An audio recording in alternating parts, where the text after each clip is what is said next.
In this guide, I'm going to show you how to open Toolbox in Roblox Studio.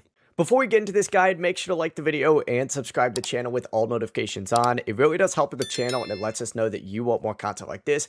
We'd greatly appreciate it. And if at any point throughout this guide you did have any questions, just ask them down in the comment section below and we can help you out further. I'm going to be doing my best to reply to every single comment down there. Also, before we get started, I just launched my ultimate Roblox game dev template. If you're trying to make your own Roblox game, check out the Gumroad and Etsy links down in the description. Not only does it support the channel, it also supports you in making the best Roblox game possible. Now, once you're in Roblox Studio, go ahead and load into any project, and by default, the toolbox is usually on the left-hand side of the screen. As you can see, it's all the way down here for me.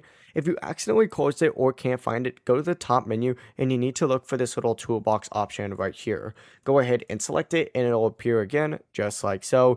You can also click it again to hide it or show whatever toolbox you need, as well as all these other properties. You can even turn on assets, just like so, but that is it. This toolbox is extremely helpful. It lets you search for and add models, images, audio, plugins, and pretty much everything you need in your Roblox Studio project.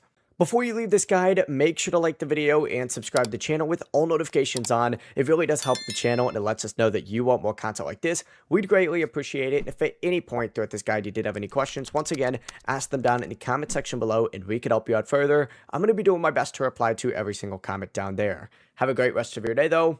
Peace.